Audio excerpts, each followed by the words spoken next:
Now, joining me today to talk about the phenomenon that is mind control is Dr. Nick Begich. He is the world's leading expert and researcher on what many claim to be a weapon of mass destruction, that is Alaska's Hyperactive Auroral Research Program, also known as HAARP.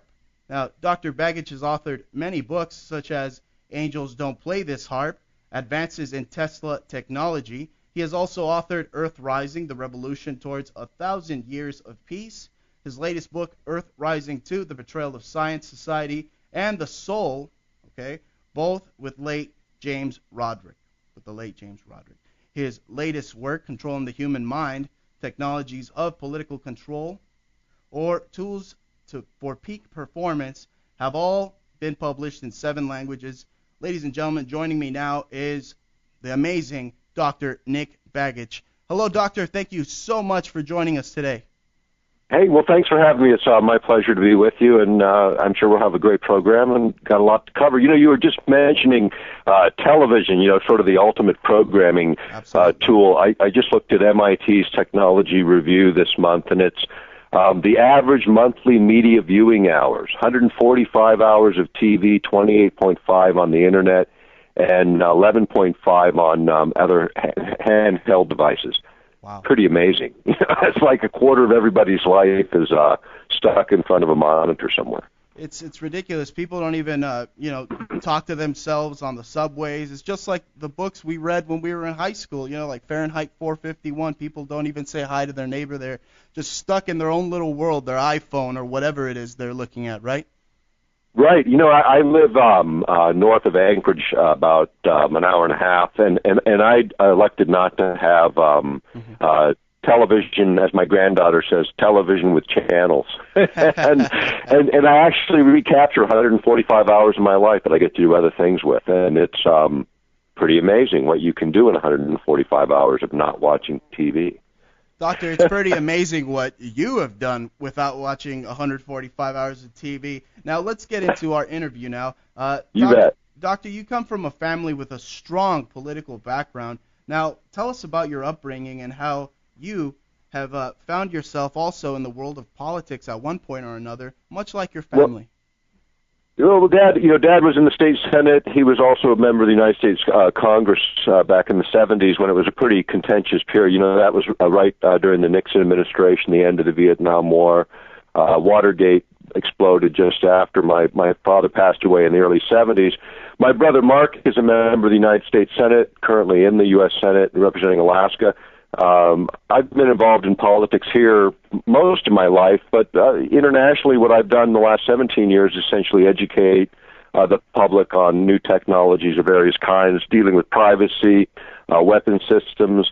It seems to me that's been my bent, at least in terms of politics, is I think technology is what is changing the world. When you look at what makes governments powerful today, it's really command of the technology. Within a democratic republic such as ours, it's really important for the public to know a little bit about this stuff. We don't need to necessarily share, how to build it or how to engineer it, but any more than most people can't work on a modern automobile, we can still drive it. The same is true with public policy as it relates to new technology. Right. And your brother Mark is a strong advocate against the Patriot Act. Now, tell us a little bit about your brother Mark and also your father. I mean, his flight, it just disappeared, right, from what I've studied. Right. In fact, in the last few days, there's been a special on a show called Monumental Mysteries, which is on the Travel Channel, that talks a little bit about that. And History Channel's done some things on my dad's disappearance. But basically, Dad had just been in the Congress a couple of years. It was his first term. He had completed the largest land settlement for Native Americans in the history of the country here in Alaska, and it sort of set the stage for industrial development here because titles were messed up. Nobody could agree on who had title to a lot of Alaska because of the Aboriginal disputes. And when that got settled, that paved the way for the Alaska Pipeline. Alaska happens to be 18% of the land mass of the United States.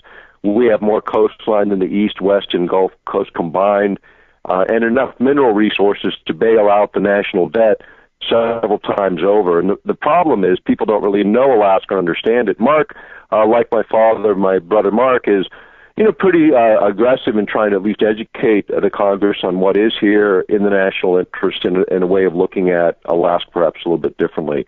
But we'll see how all that unfolds. So far, so good. He's a Democrat. He's in the majority in the U.S. Senate. I think he does vote more with the conservative side than any other Democrat. And he's at least in a position to create dialogue between the parties based on his own record. People who vote 100% with the party really can't get much conversation going with the opposition. You've got to have a more balanced approach. In Alaska, being a little bit unique, some of our beliefs as Mark, as a Democrat, in terms of gun control, is totally opposite the National Party.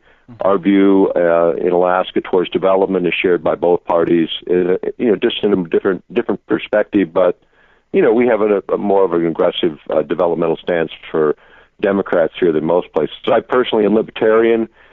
Changed my registration recently because it better represents my own interests. Absolutely, and this is a libertarian-hosted talk show. I'm a libertarian myself.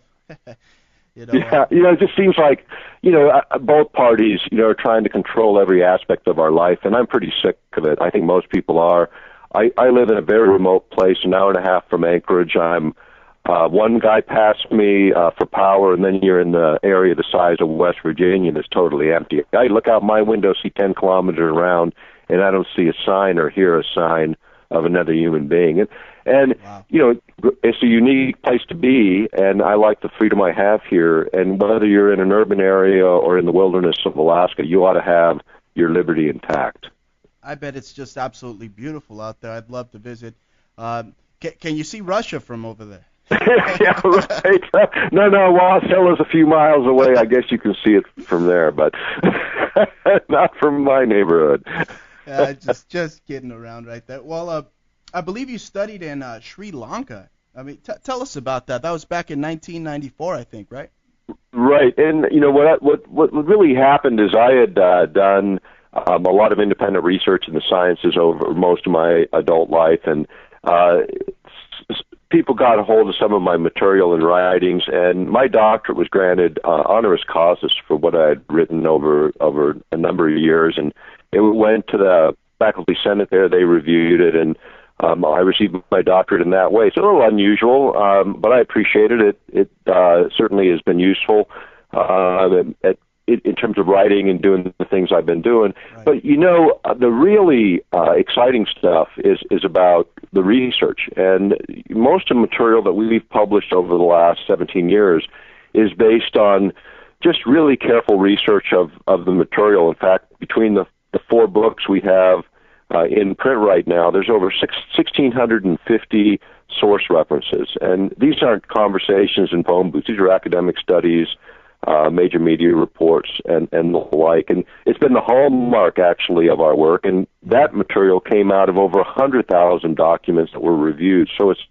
pretty dense, pretty consolidated. Anyone who's read the material appreciates the footnoting and the accuracy of information. I think that's the big gap. When you think about science reporting, it takes a lot to take sort of a generalist view of science and then be able to translate it and get it into a form where the public can actually use it, informing public policy, or at least ideas about public policy.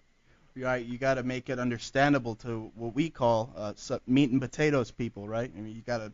Well, for all of us, because I tell you, everyone specializes. You talk to anyone, even in the sciences, and everyone's so narrowly focused that there's very few that can carry a generalist view. So, from my perspective, that became important, and so I established a good network with a number of PhDs and MDs in various specialties, and it's given me an opportunity to learn an incredible amount over the last 20 years, and more importantly, be able to put it in plain language and get it out to the public. And the issue of mind effects or mind control is certainly one of the most controversial that we've gotten into. But we've reported on the privacy issues. The NSA, in fact, we reported on what they were up to back in 2000. 13 years before the mainstream media started talking about it recently. And the interesting part of all that is, in the published material, when you look at it, a lot of it was pre 9/11, And that material in particular sort of pointed to what was going to happen if, and it's all happened. I mean, the way they've shut down privacy, I mean, from all your mail being scanned to all your phone calls being tracked, and Echelon, which is a very old system, has always recorded all international phone calls, although you don't hear much conversation about it these days. And that was primarily an NSA program operated with 5 other countries. So there's a lot of things going on in that area that I think need a fresh look, and I'm glad to see the mainstream media picking up on some of these issues, because as a group, as people start to think about it, I think we're going to see a change in the tide, from a more directed and controlled society to one that people start objecting to for privacy reasons, once again, whether you're on the left or the right. I certainly hope so, because, we don't want this to turn out to go into the law of the jungle, because everybody has a family. I mean, that's the last thing we want, right?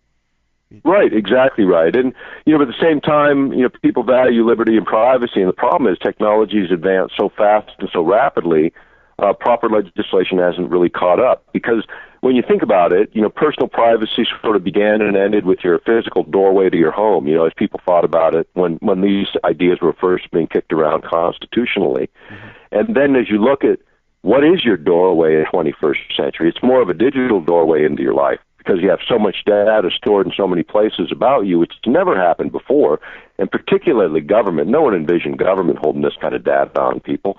And as a consequence, the real issue, and the only issue, is who owns the data. And this is what we need, is we need a U.S. Supreme Court decision or a federal law that says we each own our own data, period, and then let companies tell us how they're going to safeguard it and get rid of it when we tell them to.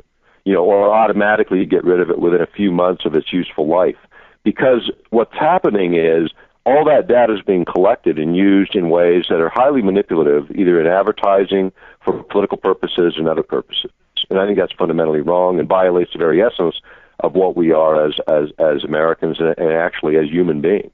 Absolutely. And I think you came out definitely before Edward Snowden with this information about mind control. They're saying that he came out with some papers stating that is exactly what's going on. The research that you've talked about, the mind control, the HAARP. Well, the thing with Snowden, I think, is based on what I'm starting to see there is probably not accurate. That's right. Information. I think it's a different Snowden, and I don't think we're talking about this guy that's made all this notoriety in the news. I saw those reports, and I really think that they're probably not supported by good evidence. But here's what I will say as far as HAARP goes. Yes, HAARP can be used to affect mental process, cannot be used for assassinations, as was asserted in some of that stuff that's floating around the net. But the idea of manipulating human behavior is, in fact, out there, because if you can modulate a signal into the ionosphere, which is what HAARP does, you can you can convert the ionosphere from DC to AC, and it acts like a modulating antenna in the sky, and it can send back to Earth within the ELF range, which is extremely low frequency range, a signal that will couple or join with the brain in a way that's quite unusual, and create what's called a frequency following response, or an FFR, where the brain actually locks onto that weak signal that it recognizes, and then it begins to shift emotional states. So you can move emotions over huge geographic areas. In fact, that whole idea goes back to G.F. Gordon MacDonald back in 1969. He had been a science advisor to Lyndon Johnson, a geophysicist at UCLA.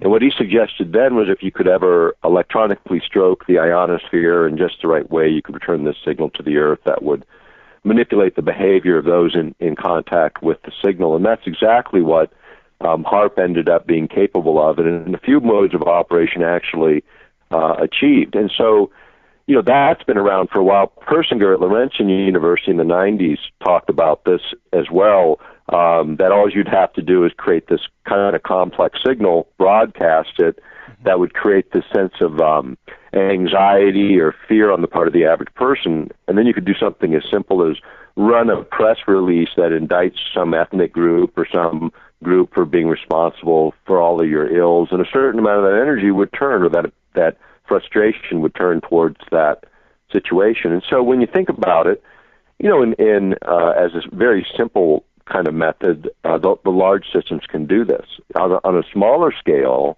there are many systems that can manipulate behavior that have been spoken about in the literature.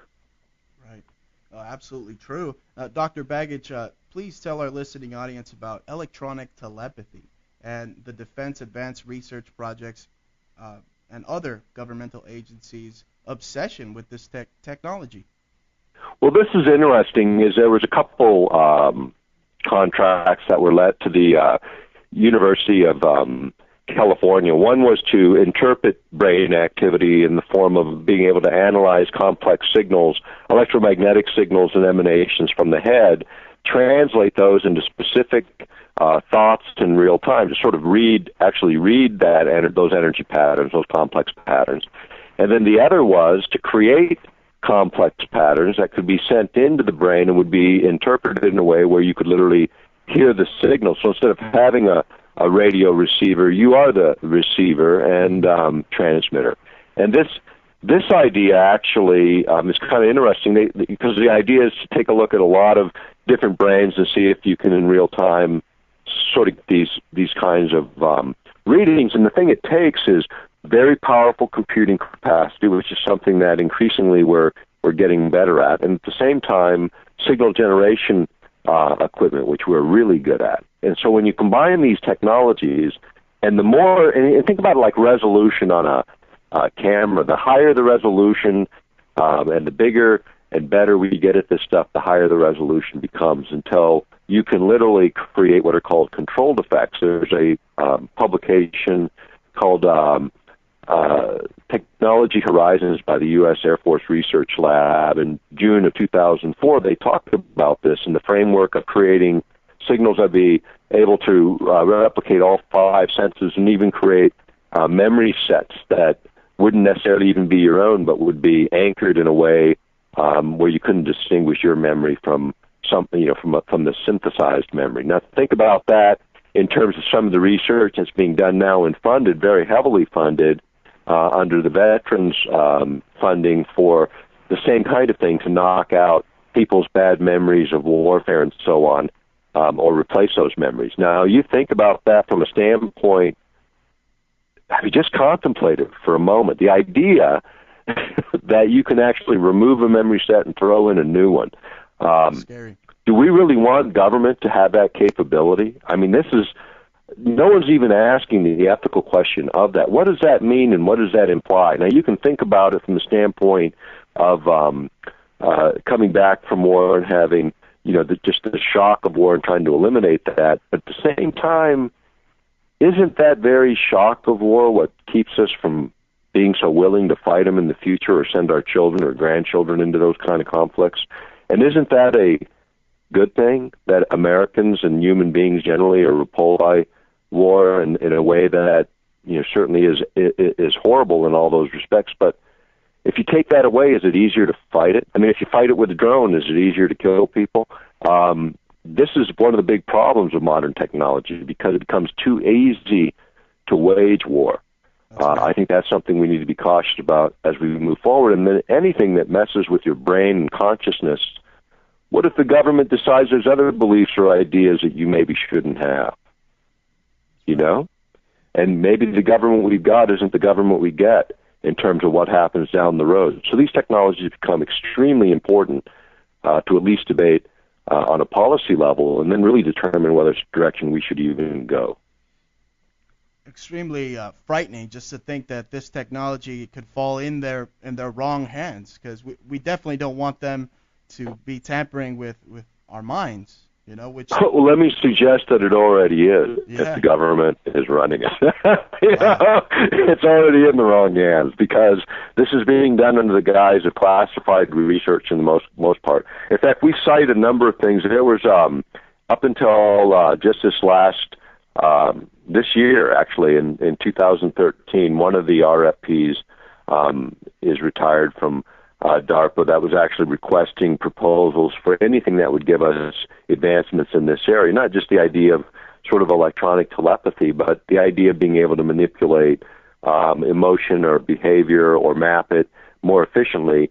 These are things that are desired for a lot of different reasons. The idea of communications between our own troops or being able to disrupt the thought processes of our adversary. I mean, you think about it, you get to avoid blowing up buildings and burning down towns if you can just get the adversary that you're targeting to not be able to function fully and not be able to run their sophisticated military hardware.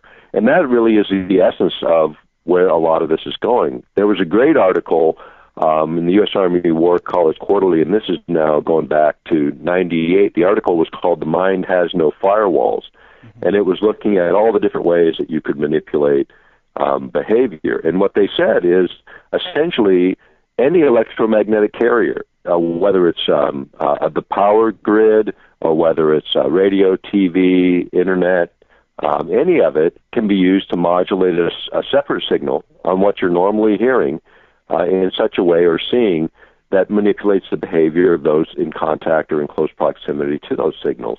And that's extremely important when you look at all of the possibilities, and then you look at how is it actually delivered. You know, television, where we started out the program, as simple as the flicker rate, the rate in which the light appears to the eye. And you can see this in a dark room. If you look at the white wall behind you, you'll see it kind of flashes on and off. Well, if you hit a certain rhythm, a certain pulse rate, within about 20 seconds, you can move a person into a very suggestive state, particularly when you consider most people sitting in front of a TV are already in sort of a light trance at the end of the day. That's why when your spouse starts hollering at you, hey, dinner's ready, and you don't even hear them, that's a light trance-like state where you're not actually watching the program, you are the program. And so when the commercials come on, sophisticated advertisers know this because they teach it in every major university that gives degrees in psychology, FFR, frequency following response. You can create a situation where whatever that ad is, as long as it doesn't conflict grossly with your basic values, you're going to already be in a suggestive state. That flicker rate comes on, and now they run the ad, and it's not something too controversial. You're going to tend to gravitate that direction much more than you normally would. When you think about that in 50-50 races for politics and how that can be used, and you think about it for selling your soap, there's a lot of manipulation that is possible just by the use of something as simple as that, and it's unregulated. That's absolutely insane. Now, Doctor, let's talk about one of your most revered books, and that is Angels Don't Play This Harp, which you co-authored with Gene Manning. Now, tell us about your book and your research and why so many scholars believe that the father of alternating current, Nikola Tesla, is the godfather of a modernized mind control weapon or weather control weapon. How is it that some people say they can actually control the weather? I mean, we know they send up these ELF waves into the ionosphere, but tell us more about that. Well, HAARP is the High Frequency Active Auroral Research Project here in Alaska, and there's been a recent press report from them that they've been shut down since May. And just to clear that up, yeah, they have been shut down since May, and usually they should be shut down every summer because they run very little work in the summer months. And as part of the federal budget reductions, are saying they're shutting it down for the summers. DARPA is funding it. They actually have a campaign scheduled for this fall and winter. So it's not shutting down. It's just in I guess you'd call it a furlough status for a few months. Oh, for the highest bidder. The thing HAARP does is it focuses radio frequency energy, and it can be used for manipulating the magnetic field lines that surround the Earth, or for manipulating the ionosphere, which is this layer that begins about 30 miles up and extends for several hundred miles out. So it's also kind of like, you can think of it as a shielding mechanism or filtering mechanism, knocks out a lot of the cosmic radiation particle streams that would make life impossible without it on the planet. The ionosphere and the HAARP system you can manipulate what are called gravitational waves using very little energy. In fact, the inventor, Bernard Eastland, did a paper for the University of Pennsylvania on this and suggested that you can manipulate gravitational waves and therefore weather systems with HAARP as it's configured presently. You could also use it for what they used to call these ionospheric heaters, because they would heat up the ionosphere, and you could push it out several hundred kilometers for about a 30-mile diameter. And what would happen then is lower atmosphere will rush in and fill that space, and as it does, what it has the potential to do is, in that process, divert jet streams, which is, again, a tremendous impact on downstream weather systems. And the other thing you can do with that is use it as a anti-satellite weapon, because low-orbiting satellites all of a sudden hit atmosphere that's not supposed to be there, and they're traveling 30,000 miles, an hour or more. They just burn up, and that's exactly what what this thing was designed to do. A couple different things, but weather modification is always been a big part of the program. In fact, there was another paper prepared by Eastland utilizing HAARP for knocking out tornadoes, and this was done for the European Space Agency, and then a separate one done for NASA and FEMA. Wow. Now, with these advances in technology moving forward, is it possible to uncover some of the mysteries of the brain? I mean, a lot of scientists believe the brain is still an enigma, Doctor. Well, I think there is. How the mind mediates through the brain and how the thinking process works is, if you look at it as a mechanical thing and you're looking at the cells and the chemistry and you're looking at that level, which is what most have looked at. But if you look the level deeper and where the biophysics takes you, you would look at the energy interactions that then affect those chemical reactions that affect those cells. And this is what's being looked at now. Is the essence of it is an energy exchange, a very complex energy exchange that if you could map and model, perhaps that becomes the tuning agent for the mind in terms of how it works and how you can override it or manipulate it. And that's what's been discovered, basically.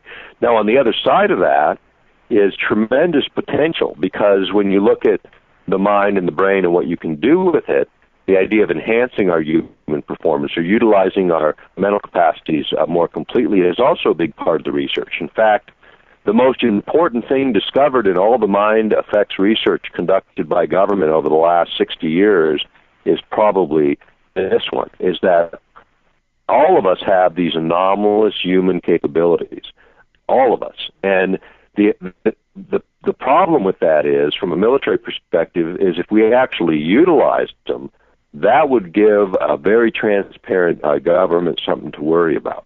Because think about it, what we used to call extrasensory perceptions, they now call anomalous human potentials or capabilities. All of us have those latent within our system. The thing is, to make sure that you never, ever reach your higher potentials in that area, is you maintain a population with a certain level of anxiety and fear. And as long as you have that, resting with your population, you can never reach these higher states of consciousness. You can look at an EEG measuring brain activity with anyone experiencing low-level anxiety and fear, or being medicated to overcome it, like half the country these days. They are not capable of seeing higher states of awareness or consciousness where these other attributes of being human can kick in. In fact, we did a closed conference when I was the executive director of the Lay Institute on Technologies in Dallas, and brought together some of the experts in the mind effects field for a conference closed to the public to just have an open discussion about what the possibilities are. And here was the big shocker for me, was virtually consensus in the room, and including a paper by the former head of the biophysics lab of the USSR Academy of Sciences on the mathematics, actually, of how these psychic functions actually work in terms of the brain and energy exchanges. And when you think about it, what the group said was, and this was interesting, each person holding this belief that the next evolution of human beings is that, awakening to these higher and unusual potentials and characteristics. And most of us experience, we all experience these really intuitive things from time to time, or these things that we really can't explain. But to see that as a standard way of living, you can see why a lot of government that hides itself in a corner would be a little, I guess, afraid of that possibility. And at the same time, that is probably the biggest thing discovered in all the mind research is that we all have this capability. Now they want to duplicate it with computer programs, which is kind of the way human beings think. These electronic telepathy programs being pursued by DARPA, as an example, is some of that. But we have that capability probably anyway if we can just learn to use our own instrument a little better. That's absolutely right. Now, tell us about your time as a witness for European Parliament. I read about that. Well, that was interesting. We had been traveling back and forth to Europe quite a bit, and we had met who was formerly the chairman of the environmental subcommittee, had contacted us originally on HAARP, and we built a relationship with him, and then he later went on to become chairman of the Foreign Affairs Committee of the European Parliament, and it was at a time when a lot of things were being debated, and there was a little bit of friction between Europeans and the U.S., and he brought us over with a number of other experts to testify, not just on HAARP, but also on these what they call non-lethal weapons, or these mind effects technologies. And so we actually demonstrated a device that transfers sound in a way where you literally hear that proverbial voice in the head. And we had a chance to meet with the committee members for 5.5 hours in a closed meeting before the hearing, the night before the hearing, and a couple members of the press were there, and the committee and those of us that were going to testify.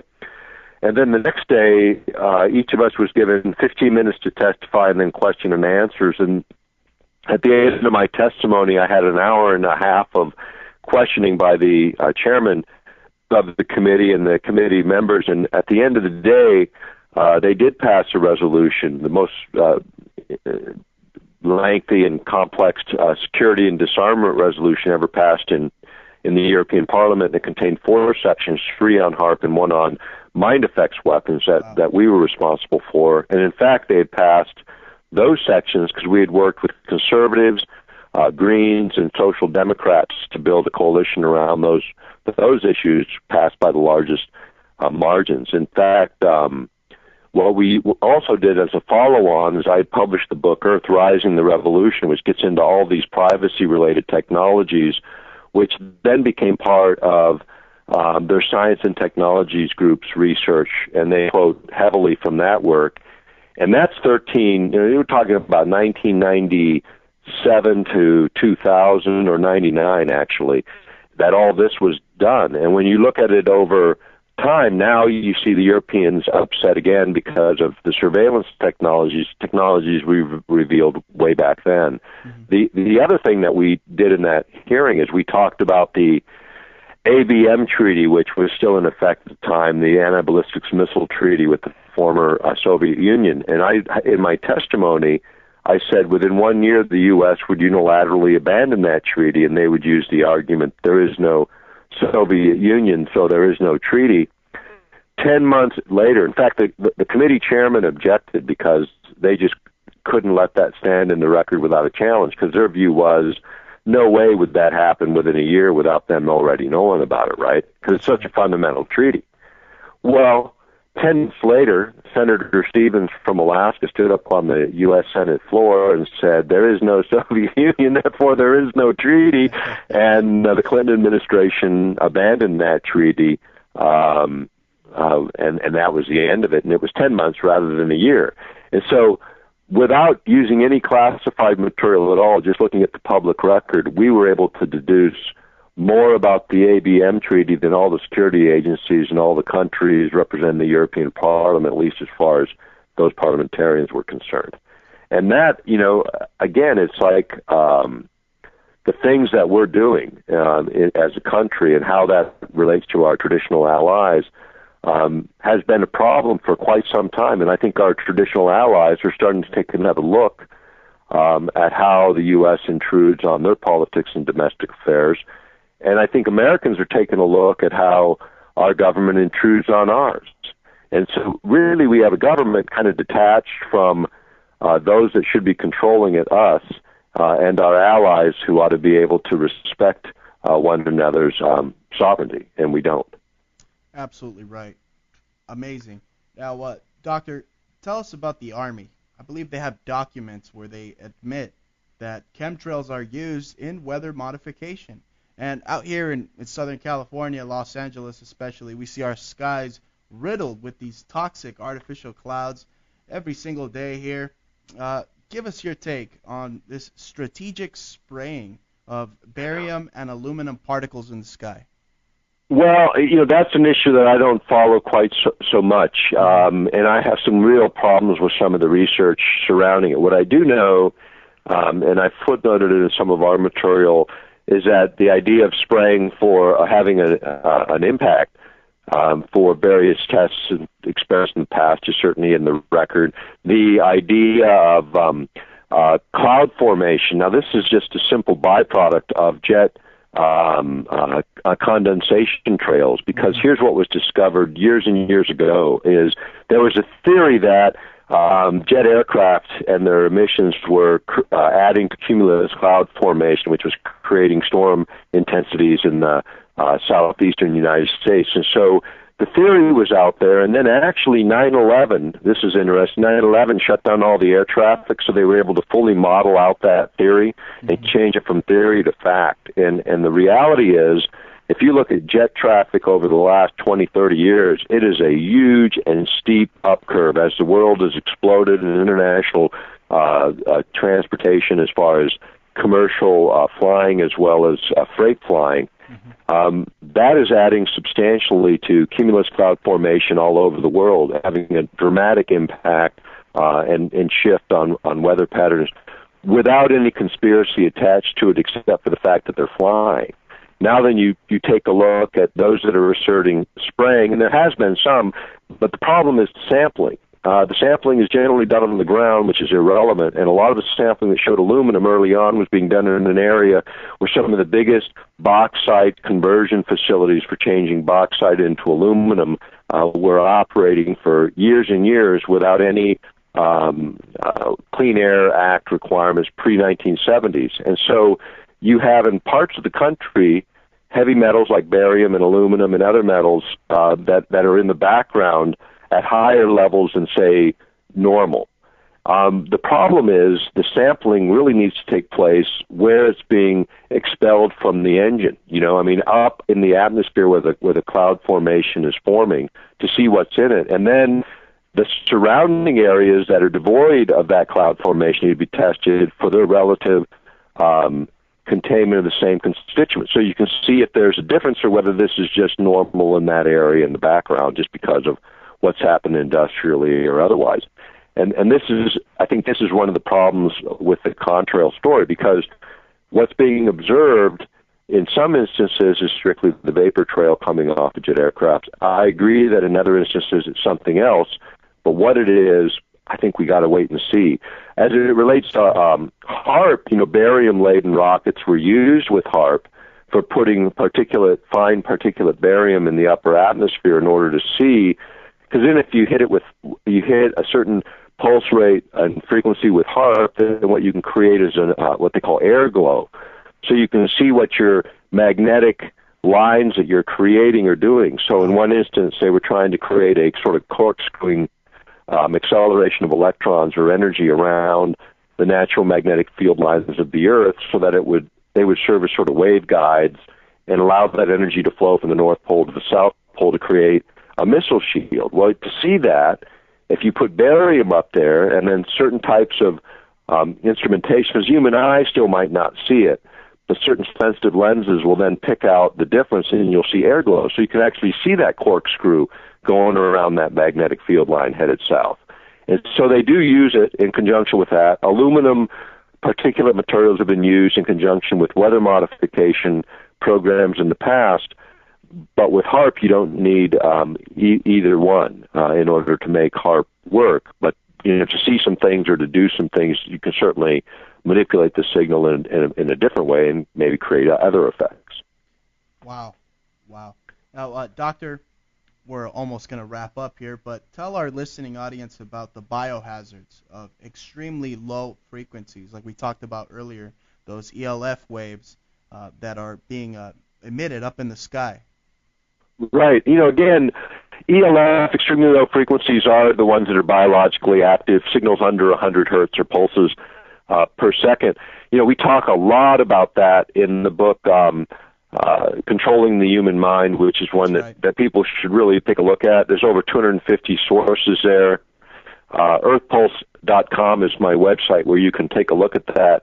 But when you think about energy as such and the manipulation of energy as such in the context of modern weapon systems, not just for affecting our physiology and our health, but every element, every chemical, every cell, every body organ, and the entire body can be manipulated using external energy systems. In fact, there was a radio frequency dosimetry handbook put together for the Air Force by the University of Utah back in the mid-'80s to do exactly that, to look at each organ in this case and see what it took to override the natural function, whether it was the heart, the liver, the lungs, the kidneys, or the brain, so that you could use it in developing then energy-based weapons technologies. And that's what it was for. And they actually did all that work and completed it all those years ago. Now, since that time, a number of weapons technologies have advanced that can do this. And the policy issues surrounding these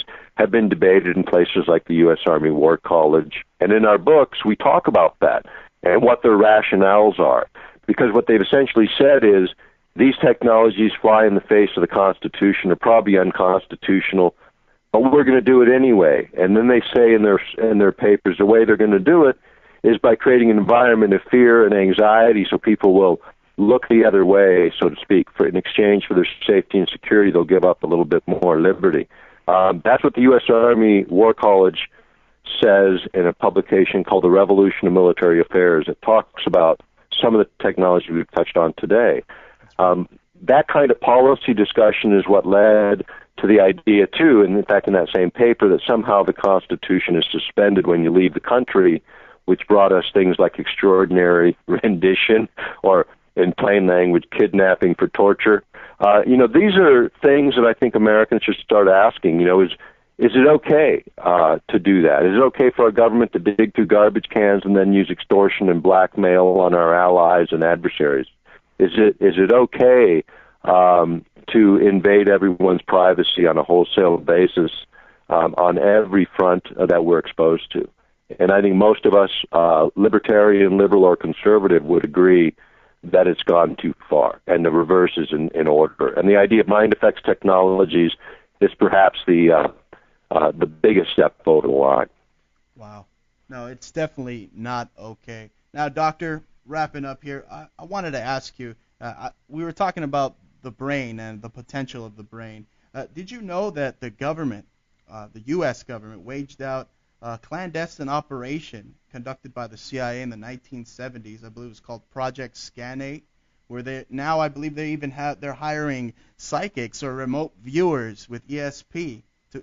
They're trying to enhance this enhancing of ESP, where they could even spy on you from, let's say, Russia. They can spy on me right here in the studio. That's insane, don't you think? Right. That's been ongoing. In fact, CIA had programs in this area. DARPA, many programs have operated in this area since the 1950s and 60s. This is ongoing research, and this is what I'm talking about. This is that sort of next evolution. If they could artificially stimulate that in a few selected individuals and suppress it in the mass of the population, wouldn't that be handy as a weapon of war? Wow. But at the same time, I think it's our birthright as human beings to have these capabilities. I think we're going to see them emerge more and more. As we begin to mimic the technologies, we also unlock the keys to how to realize those states of awareness without the technologies. And I think it's like, from my perspective, one of the most exciting times to be alive. When you look at the great challenges that we face as a race of humans on the planet, we do need these extraordinary capabilities enhanced so that we can be better stewards of this planet and at the same time enhance what the experience is of being here. These technologies and the misuse of them is unfortunate, and hopefully the walls come tumbling down in a reasonable and rational way so that we can advance through technologies in a way that doesn't lead to more control and directed societies, but one that's more liberated, more capable, and able to use greater and greater portions of the human mind and brain. Absolutely. And with this adversity that the human race is facing via this tyrannical government, it'll take this adversity for us to get to the top of the mountain once again. Thank you so much, Dr. Begich, for joining us today. Hey, thanks for having me. It was my pleasure, and people can check us out at earthpulse.com. Can't wait to have you on again. Thanks so much, Doc, for being on.